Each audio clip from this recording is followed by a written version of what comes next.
باللہ من الشیطان الرجیم بسم اللہ الرحمن الرحیم۔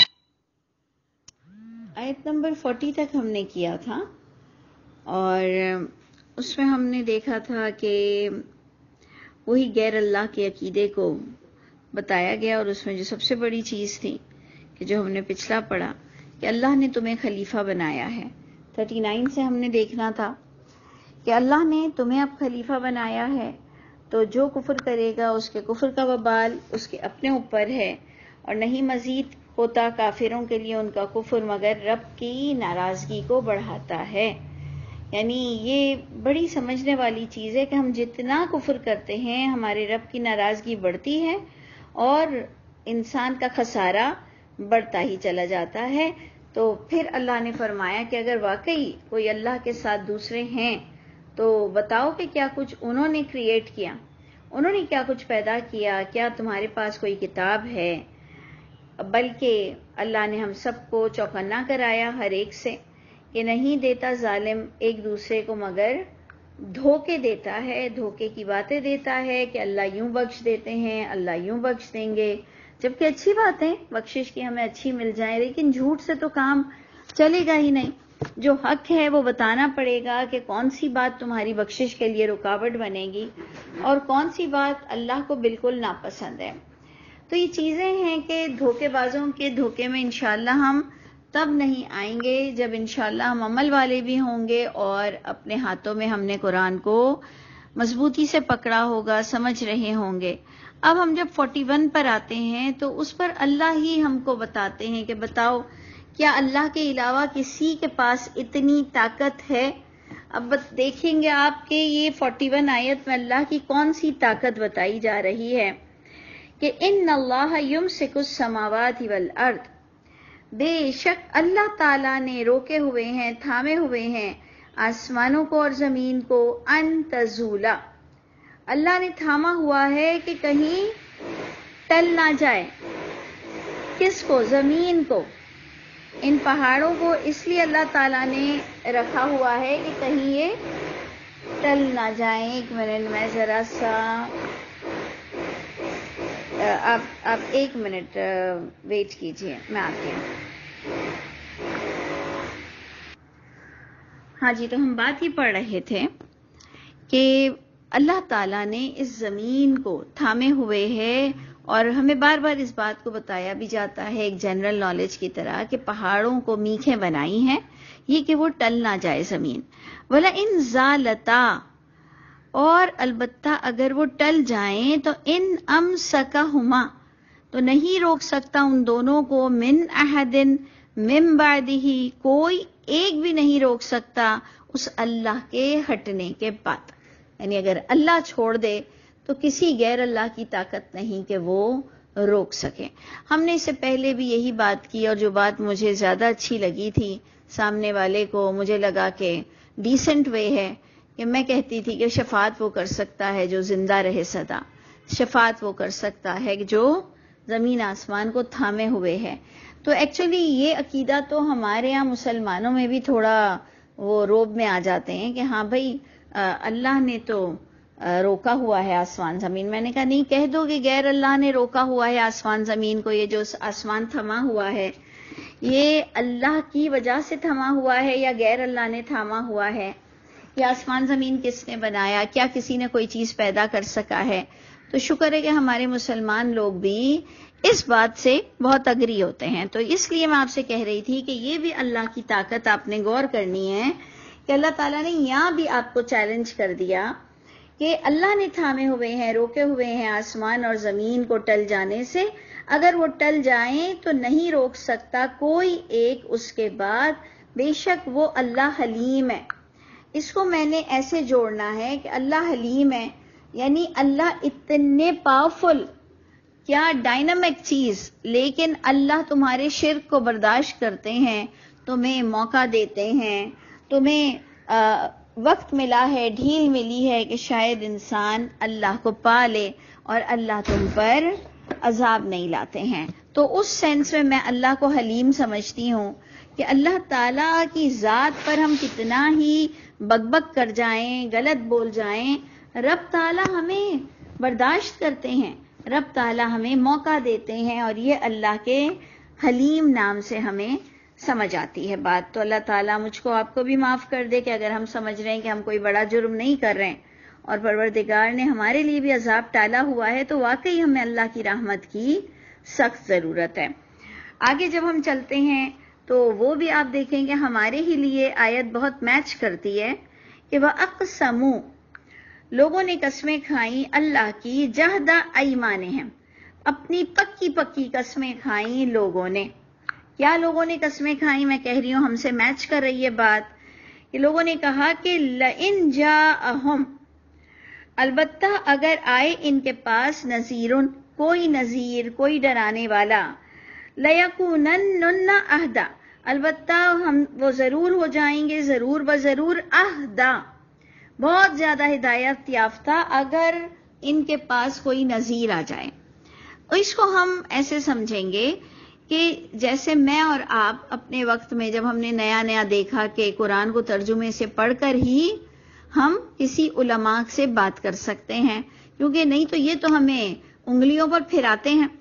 تو ہم نے چاہا کہ کوئی بغیر پیسوں کے پڑھا لے، کوئی قریب مدرسہ ہو، کوئی پیپر ستھرے ہوں، ایسے پیلے پیلے پیپر، گندے گندے پیپر کہ اس پر بھی پڑھنے کو دل نہیں چاہتا تھا. میں جب چھوٹی تھی تو مجھے یاد ہے کہ ہمارے گھروں میں اتنے عجیب عجیب سے قرآن ہوتے تھے اور لائیو کھائیو جائیو ایسی والی اردو بھی لکھی ہوئی ہوتی تھی، تو بندہ تھوڑی دیر کے اندر نہ تھوڑا ڈسٹرب ہو کے بند کر دیتا تھا. نہ پیپر اچھے، نہ ترجمہ ستھرا، نہ قریب کوئی مدارس. اللہ نے ساری دعا سن لی، اللہ نے ہماری ساری دعا سن لی. ہمیں فری کے مدرسے مل گئے، ہمیں تجوید، ترجمہ، گرامر، یعنی کیا چیز کی کمی رہ گئی. تو میں دیکھتی ہوں کہ یہاں پر بھی یہ آیت آئی کہ اس وقت بھی جب لوگ دیکھتے ہوں گے جہالت، بے حیائی، گناہ اور حق مارنا، تو لوگوں نے کہا کہ کاش ہمارے پاس کوئی ڈرانے والا آ جائے. قسمیں کھائیں، یہ اللہ بتا رہے ہیں، نہیں تو ہم کہتے کہ نہیں جی کسی کو کوئی جستجو نہیں تھی. لیکن یہاں تو بالکل اللہ کی بات نظر آ رہی ہے آیت نمبر 42 میں کہ اللہ بتا رہے ہیں کہ لوگ قسمیں کھاتے تھے اور اللہ کے ساتھ کھاتے تھے، پکی قسمیں کھاتے تھے کہ اگر کوئی ہمیں ڈرانے والا مل جائے، کوئی ہمیں اللہ کے بارے میں بتانے لگ جائے تو البتہ وہ ضرور بضرور بہت زیادہ ہدایت یافتہ ہو جائیں گے. من احد الامم، ہر امت، ہر ایک امت میں سے وہ سب سے زیادہ اچھے ہو جائیں گے. ہم بھی یہی کہتے تھے، میں یہی کہہ رہی ہوں، یہ آیت ہمارے ظرف پر بھی پوری اتر رہی ہے کہ واقعی ہم نے بھی یہی بات اللہ سے کی تھی. بلکہ آج بھی ہم کہتے ہیں اللہ پیسہ دے تو ہم یوں کر دیں، اللہ ایک دن کی بادشاہت دے دے تو یوں کر لیں، یوں فلاں. یہ سب اللہ نے ہمیں بہت کچھ دیا، بہت کچھ دیا، لیکن ہم بدعہدی ہمارے اندر سمائی ہوئی ہے. پھر ہمارے پاس ٹائم نہیں ہوتا ہے، پھر ہم موقع نہیں نکال سکتے، اور سب سے بڑھ کر تو اگر وہ ہمارے مسلک کا نہ ہو اور اگر وہ ہمارے باپ داداؤں کی باتوں کو اگری نہ کرتا ہو تو نہ ہم نے کبھی کسی نبی کی قدر کی ہے اور نہ ہی ہم نے ان ٹیچرز کی قدر کی ہے جو ہمارے اصولوں کے خلاف اگر کچھ بول رہے ہوں تو ہم پہلے ہی انہیں چیک اسی طرح کرتے ہیں. یعنی ہمیں اللہ کی کتاب کو چیک کرنا چاہیے، ہم ٹیچر کو چیک کرتے ہیں کہ اس کے کپڑے کیسے ہیں، یہ چھوٹے کپڑے تو نہیں پہنتی، یہ ٹائٹ کپڑے تو نہیں پہنتی، یہ یوں، بے شک کہ وہ باہر اتنا پردہ کرتی ہو. لیکن ہم ایک تو امپیکٹ کو بہت دیکھتے ہیں، آدمیوں کی داڑھی ہے کہ نہیں ہے، ٹائی ہے کہ نہیں ہے، سوٹ پہنتا ہے تو کیا پڑھائے گا قرآن. اس کے بعد ہم مسلک پر آ جاتے ہیں کہ اگر یہ میرے باپ داداؤں کا دین نہیں مانتا تو پھر یہ کیا مجھے پڑھائے گا. تو آپ دیکھ لیجئے کہ ہر دور میں لوگوں کو جستجو تھی، انہوں نے پکی قسمیں کھائیں، وہ بیزار ہو جاتے تھے. لیکن بس باپ داداؤں کی رواج اتنا ہمارے لیے امپریسو ہے کہ اللہ بتا رہے ہیں کہ انہوں نے کہا کہ ہم سدھر جائیں گے. اہدا من احد الامم، ہم زیادہ ہدایت یافتہ ہو جائیں گے تمام ایک امت سے. اللہ اب بتا رہے ہیں فلما جاءہم نذیر، پس جب اللہ نے ان کو دیکھا، ان کی باتیں اللہ نے سنی، اللہ نے ان کے پاس نذیر بھیجا. ما زادہم الا نفورا، نہیں مزید ہوئے وہ مگر نفرت میں اور مزید ہو گئے۔ سوچئے کہ یہ آپ پر اور مجھ پر بہت سوٹ کر رہی ہے یہ آیت لگ رہا ہے کہ ہم ہی سے خطاب کر رہی ہے کہ جب کبھی ہمارے خاندانوں میں جب ڈانس پارٹی ہوتی تھی تو بھی سب شریک ہوتے تھے، جب ختم شریف ہوتا تھا تو بھی سب شریک ہوتے تھے، جب گانوں کی محفلیں ہوتی تھی ناچ گانوں کی تب بھی سب شریک، اوٹ پٹانگ محفلوں میں بھی، اور جناب ٹی وی وی سی آر سب مل کر غلط چیزیں دیکھتے تھے، پھر اذان ہوتی تھی تو سب 2 منٹ کے لیے روک دیتے تھے، پھر اٹھ کر سب نماز پڑھتے تھے، پھر دوبارہ وی سی آر چلتا تھا، پھر سب مل کر پکچر دیکھتے تھے۔ تو یہ چیزیں ایسی ہیں کہ جب اللہ کی کتاب بیچ میں آ گئی اور ہم سب کہتے تھے ہم اللہ والے ہیں، کیونکہ ہم دیکھیں نا پکچریں دیکھتے ہوئے بھی ہم اذان پر ٹی وی بند کرتے تھے اور باقاعدہ وی سی آر کرائے پر آتا تھا، اور پھر باقاعدہ ہم نمازیں پڑھتے تھے، ہم ختم شریف، ہم 11ویں شریف، ہم غوث پاک کے ختم سب کرتے تھے اور گناہ بھی کرتے تھے۔ لیکن جب قرآن بیچ میں آ گیا تو جناب سب تتر بتر ہو گئے۔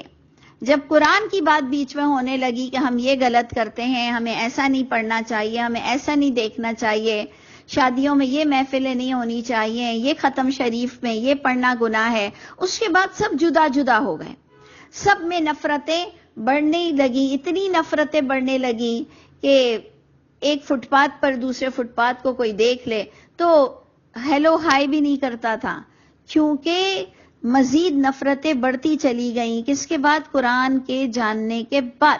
یہ آیت بھی مجھے سمجھ نہیں آتی تھی جب قرآن کہتا تھا کہ جب علم آ گیا تب تم اور جدا جدا ہو گئے، تب تم فرقے فرقے ہو گئے جب علم آ گیا۔ تو میں سوچتی تھی کہ علم آنے کے بعد تو فرقے فرقے نہیں ہو سکتے، علم آنے کے بعد تو سب ایک ہو جاتے ہیں، لیکن پتہ یہ چلا کہ واقعی علم آنے کے بعد ہی بندہ فرقہ فرقہ ہو جاتا ہے کہ نہیں جی میرے تو بزرگ منع نہیں کر رہے ہیں، میرے پیر صاحب تو منع نہیں کر رہے ہیں، میرے مولوی تو اس کی تائید کر رہے ہیں۔ تو انسان علم آنے کے بعد نفرتوں میں اور جدائی میں اور بڑھ جاتا ہے۔ دیکھ لیجئے بالکل وہی چیز کو اللہ نے ہمارے آگے رکھ دی۔ آیت نمبر 42 سے دیکھیے دوبارہ کہ انہوں نے قسمیں کھائیں، اپنی پکی قسمیں، کہ اگر کوئی نذیر آ جائے تو وہ بہت زیادہ ہدایت یافتہ ہو جائیں گے دوسری امتوں میں سے بھی، لیکن جب آ گیا نذیر تو نہیں وہ مزید ہوئے مگر نفرتوں میں اور مزید ہو گئے۔ اور یہ نفرت کو اور اللہ الیبریٹ کر رہے ہیں کہ استکبارا، تکبر آ گیا کہ جو تم بولو گی تو اس پر میں کیا چلوں گا، یہ 8 دن کی آئی ہوئی اس کے بولنے پر چلیں گے، یہ فلاں جو بتا رہا ہے اس کے بولنے پر چلیں گے، تو کیا ہمارے جو اتنے سالوں سے ہمارے علماء کہہ رہے ہیں تو کیا ہم ان کو نہ مانیں؟ یعنی تکبر استکبارن فی الارض، یہ اس کی وجہ یہ تھی کہ ان کے اندر تکبر تھا زمین میں، ومکر السیئ، اور بہت بری بری انہوں نے منہ بند کرنے کے لیے چالیں بھی چلی۔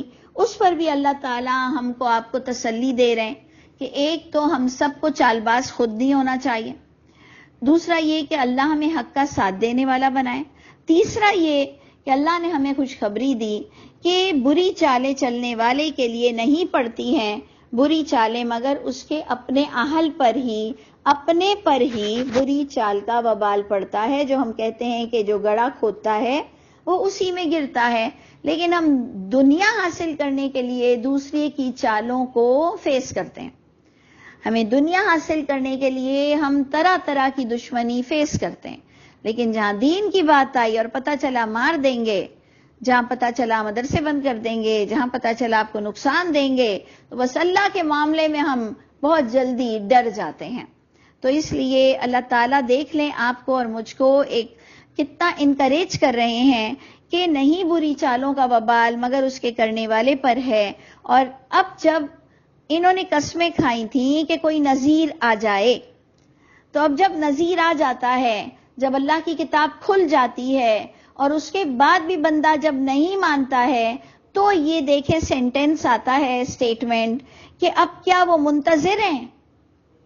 کچھ جگہوں پر تو قرآن میں آتا ہے کہ کیا اللہ کے اترنے کا انتظار کرو گے؟ نذیر آ گیا، قرآن نے کھول کھول کر آپ کو باتیں بتا دیں، اس کے بعد بھی اگر آپ سیٹسفائی نہیں ہو تو کیا اب اللہ صاحبانوں سے نیچے اترے یا اب تم اللہ کے عذاب کا انتظار کر رہے ہو؟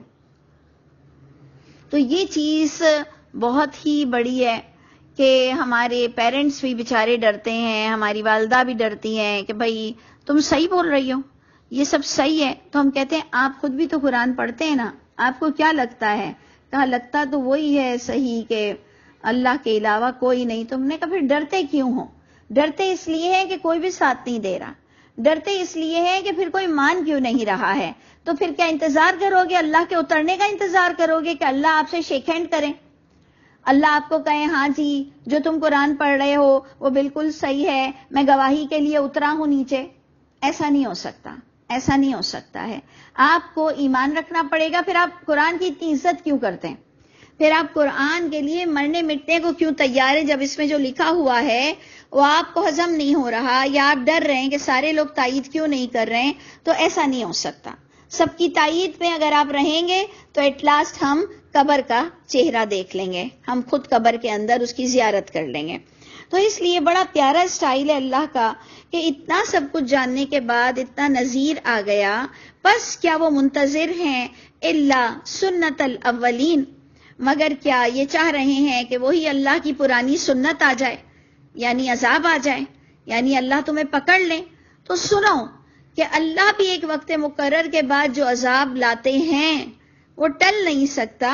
فلن تجد لسنت اللہ تبدیلا، ہرگز نہیں تم پاؤ گے اللہ کی سنت میں کوئی تبدیلی، اور ہرگز نہیں تم پاؤ گے اللہ کی سنت میں کوئی تحویل. یعنی تحویل، تبدیل، بالکل ایک ہم کہتے ہیں نا تھن لائن، کچھ بھی اس کا کوئی خاص ڈفرینٹ نہیں ہوتا، کھسکنا اور تبدیل ہونے والی بات ہے. یعنی امپاسبل ہے کہ تم بچ جاؤ. اگر تم نے برا کیا ہے تو اس کا وبال تم پر آئے گا، اللہ کا عذاب آ جائے گا. اللہ مجھ پر اور آپ پر رحم فرمائے اور ڈھیل کے دنوں میں ہمیں سدھرنے والا بنا دے. تو یہ چند آخری آیتیں ہیں سورہ فاطر کی جس پر اللہ تعالیٰ ہمیں پھر عقلی دلیل دے رہے ہیں، بصیرت پر بلا رہے ہیں. اللہ تعالیٰ فرماتے ہیں اولم یسیروا فی الارض، کیا تم لوگوں نے سیر نہیں کی زمین میں؟ کیا تم نے ایکسپلور نہیں کیا؟ اب تو گوگل آنے کے بعد ہمارے لیے اس آیت کو سمجھنا اور ایزی ہے کہ تم لوگوں نے دیکھا نہیں کیف کان عاقبہ، کیسے ہوتا ہے انجام الذین من قبلہم، جو ان سے پہلے تھے ان کو بھی تم سرچ کر کر دیکھ لو کہ ہر برے لوگوں کا انجام کیا ہوا، تمہارے اطراف میں تمہیں نظر آئے گا. وکانوا اشد منہم قوہ، جبکہ وہ بہت زیادہ شدید تھے قوت میں ان سے بھی. یعنی اے لوگوں کس خوش فہمی میں تم بیٹھے ہو کہ اللہ تم پہ ہاتھ نہیں ڈالیں گے. لیکن ہم مسلمانوں کی تو ایک عجب ہی خوش فہمی ہے. ہم تو ایک اور خوش فہمی میں بیٹھے ہیں کہ ہم تو امت محمد ہیں، تو ہم تو بڑے لاڈلے ہیں، اور اللہ کے رسول تو ہمیں جہنم میں جانے ہی نہیں دیں گے، اور اللہ کے رسول تو ہم کو جہنم سے بچا لیں گے. میں نے ہمیشہ اس بات پر کہا کہ ضرورت تو مجھے بھی ہے، ہمیں بھی کسی نہ کسی کی فیور کی ضرورت ہے، بہت گناہگار ہیں. لیکن یاد رکھیے یہ ساری آپ کی اور میری منہ کی باتیں ہیں، اس کے اندر حقیقت 1% بھی نہیں، 0.1 بھی نہیں، ذرہ برابر بھی اس کی حقیقت نہیں کہ کوئی کچھ بچا لے گا. یہ بات اچھی طرح سے سمجھنا ہے کہ برائی کا انجام بہت برا ہے، اور شدید قوت والے بھی ہوں اللہ کی ڈھیل کے بعد بہت برا انجام ہوتا ہے. وما کان اللہ، اور اللہ ایسے نہیں ہے کہ لیعجزہ من شیء، کہ عاجز کر سکے اس اللہ کو کوئی چیز. یعنی اللہ کے لیے یہ گمان بھی نہ کرنا کہ تم ہرا سکو گے یا تھکا سکو گے، یا تم سب کے سب نافرمان ہو جاؤ تو اللہ تعالیٰ کوئی مل اونر کی طرح کوئی یونین کے آگے سرینڈر نہیں ہو جائیں گے. ایک بڑے سے بڑا مل اونر بھی اپنی پوری لیبر کے آگے سرینڈر ہو جاتا ہے. تو یہ بھی خوش فہمی نکال دو اللہ کے لیے کہ اگر ساری عورتیں بھی بے پردہ ہو جائیں، اگر سارے مرد بھی حرام خور ہو جائیں، سب کے سب بھی زنا میں انوالو ہو جائیں، تب بھی اللہ اپنے طریقہ کار کو جاری و ساری رکھیں گے. اللہ کا قانون بدلنے والا نہیں ہے. تم تھکا ہرا نہیں سکتے ہو اس کو کوئی چیز، آسمانوں میں نہ زمین میں. انہ کان علیما قدیرا. بے شک وہ اللہ تو بہت اچھی طرح ہر چیز کا علم رکھتے ہیں. اللہ نے جتنے حکم دیے وہ ہم پر نافذ ہو سکتے ہیں, ہم اس کو ریزسٹ کر سکتے ہیں. اللہ پوری قدرت رکھتے ہیں. اور پھر اب جناب یہ آخری آیت غور سے دیکھیے کہ ہمارے اندر جب کبھی کوئی کویسچن اٹھتا ہے کہ اللہ تعالیٰ غلطی پر پکڑ کیوں نہیں لیتے ہیں فوراً, اللہ تعالیٰ ہر گناہ گار کو فوراً کیوں نہیں پکڑ لیتے ہیں, اس کا آنسر آپ کو یہاں پر سورہ فاطر کی لاسٹ آیت میں ملے گا کہ وَلَوْ يُؤَاخِذُ اللَّهُ النَّاسَ, اگر پکڑنے لگ جائیں اللہ تعالیٰ لوگوں کو, بیما کسبوا, بسبب جو کمایا انہوں نے. جو انسان جو غلطی کرتا ہے اس غلطی پر اگر اللہ تعالیٰ ہاتھ ڈالنے لگ جائیں, اگر اللہ تعالیٰ کی پکڑا جائے, ما ترک علی ظہرہا, نہیں چھوڑے اس زمین کی پیٹھ پر. سوچیے اللہ تعالیٰ کتنے پیار سے, کتنے کریم ہیں, کتنے رحیم ہیں, ہمیں کتنا ڈھیل دے رہے ہیں, ہمیں پہلے بھی کتنا ڈھیل دیا, اور ہم دوسروں کے لیے چاہتے ہیں کہ انہیں ڈھیل نہ ملے. تو دیکھ لیجئے کہ اپنے اندر آپ اور میں بھی نرم گوشہ رکھیں, اپنی بھی فکر کریں کہ یہ اللہ کی رحمت ہے کہ اللہ نے مجھ کو اور آپ کو اتنا عرصہ ڈھیل دیا ہوا ہے. اللہ کہتے ہیں کہ اگر یہ جو تمہاری چاہت ہے کہ بندے کو اللہ پکڑ لے فوراً, تو اگر اللہ فوراً پکڑنے لگ جائے تو اس زمین کی پشت پر, اس زمین کی پیٹھ پر کوئی چلنے پھرنے والا تمہیں دکھائی نہیں دے گا. ولیکن, لیکن اللہ جو علیم اور قدیر ہیں, پیچھے آپ نے نام کو جوائن کرنا ہے, اللہ جو علیم اور قدرت رکھنے والے ہیں. اور آپ نے آج ہی کے سبق میں اللہ کا حلیم نام بھی پڑھا کہ اللہ جو بردبار ہیں, ہر گناہ گار کو بس آبزرو کرتے ہیں. تو یہ نام بڑے پیارے ہیں, اس سے اللہ کی محبت میں اور ہمیں اضافہ ہو جاتا ہے کہ اللہ تعالیٰ آپ میرے دوست ہو جائیں, اللہ آپ مجھ سے راضی ہوں. اللہ کیا آپ مجھ سے راضی ہیں, یعنی اتنی اعلیٰ شخصیت. آپ سوچئے کہ اللہ کی ذات اگر آپ سے راضی ہے تو آپ کے کیا کہنے. تو اللہ فرماتے ہیں کہ لیکن وہ مؤخر کرتا ہے ان تمام لوگوں کے کیس کو الی اجل مسمى, ایک مقرر مدت تک. اب یہ نہیں پتا کہ آپ کی کتنی مدت ہے اور میری کتنی مدت ہے, اور آپ کے پاس کتنا علم ہے, اس کے مطابق آپ کو اس لحاظ سے پکڑا جائے گا, اور میرے پاس کتنا علم ہے اس کے لحاظ سے مجھے پکڑا جائے گا. یہ سب کے لیے ڈیفرنٹ ڈائمنشن ہے اللہ کے پاس, کون کتنا علم والا ہے اور کس کو کتنا عرصہ ڈھیل دینی چاہیے. جب اللہ فرماتے ہیں لیکن وہ مؤخر کرتا ہے ان کو, ان تمام لوگوں کو ایک مقرر مدت تک. فَإِذَا جَاءَ أَجَلَهُمْ, پس جب آ جاتی ہے وہ پکڑ کا وقت, جب وہ وقت آ جاتا ہے, فَإِنَّ اللَّهَ كَانَ بِعِبَادِهِ بَصِيرًا, تو پس بے شک اللہ تو ہیں اپنے بندوں کو خوب دیکھنے والے. یعنی کسی کے بھی ساتھ زیادتی نہیں ہوگی, سب انڈر آبزرویشن ہے, کسی کے ساتھ ظلم نہیں ہوگا. آج ہمارے والدین بھی, وہ خدا تو ہے نہیں, وہ بھی کبھی کبھار ہمارے ساتھ کچھ ناانصافی کر جاتے ہیں, لیکن اللہ ہے, اللہ کے پاس کوئی ناانصافی نہیں ہوگی. تو ہم سب نے اللہ کے آگے سر جھکا کے کہنا ہے کہ اللہ تعالیٰ ہماری برائیوں کو ہم سے دور کر دیجئے ڈھیل کے دنوں میں. اللہ تعالیٰ ڈھیل کے دنوں میں ہمیں سدھرنے والا بنائیے, بہت جلدی ہم کریں.